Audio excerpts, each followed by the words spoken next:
Ya, Assalamualaikum warahmatullahi wabarakatuh. Perkenalkan, nama saya Gilang Abitio. Hari ini saya akan mempresentasikan beberapa slide yang berkaitan dengan respon PR. Kemudian hal tersebut akan dinilai dengan etika komunikasi, apakah hal tersebut etis atau tidak.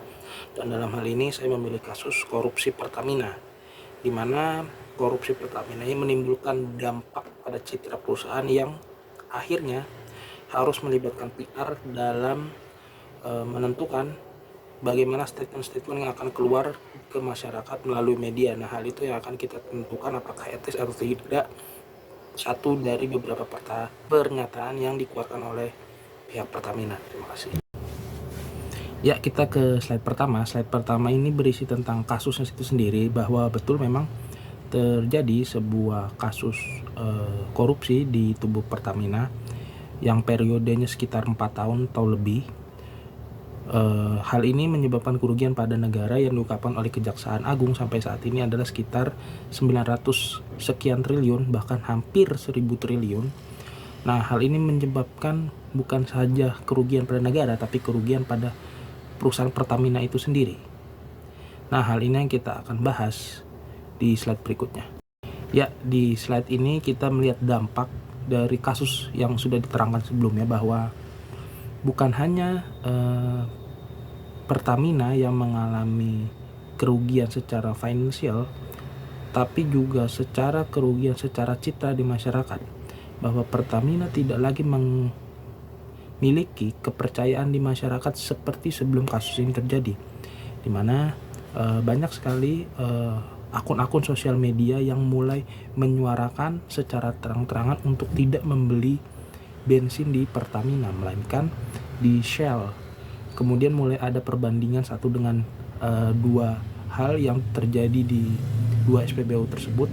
Nah, hal ini merupakan dampak yang ditimbulkan oleh citra negatif dari Pertamina itu sendiri. Nah, ini kita akan bahas tentang pernyataan PR-nya. Apakah pernyataan PR dari dampaknya dapat membantu atau tidak, di slide berikutnya. Saya akan membacakan pernyataan dari pihak Patraniaga atau dalam hal ini Pertamina. Juru bicara Pertamina, Patraniaga, menegaskan tidak adanya pengoplosan Pertamax dan kualitas Pertamax yang dipastikan sesuai dengan spesifikasi yang ditetapkan pemerintah, yakni RON 92. Spesifikasi yang disalurkan di masyarakat dari awal penerimaan produk terminal Pertamina telah sesuai dengan peraturan ketentuan pemerintah, ujar Corporate Secretary Pertamina Patraniaga, Happy Wulandari, dalam keterangan resminya pada Selasa tanggal 25 bulan 2 tahun 2025. Apabila kita coba sedikit analisis hal tersebut, ada cerminan nilai etika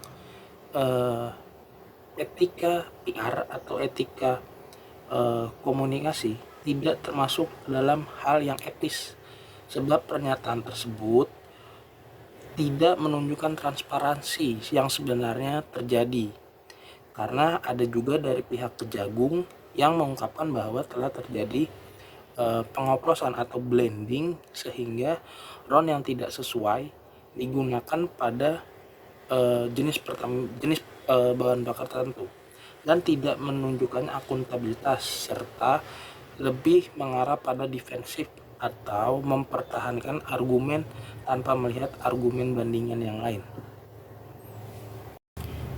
Ya, terima kasih. Saya sudah mencoba untuk menganalisis bagaimana respon PR Pertamina terhadap nilai etisme dalam etika PR, dan saya menyebutkan bahwa pernyataan tersebut bukan pernyataan yang etis, karena tidak coba untuk membandingkan pernyataan yang lain yang diberikan oleh Kejaksaan Agung serta beberapa pengamat dunia otomotif. Dan saya ucapkan terima kasih. Apabila ada yang salah dalam analisis saya membuka pertanyaan, saran, dan kritik. Terima kasih. Wassalamualaikum warahmatullahi wabarakatuh.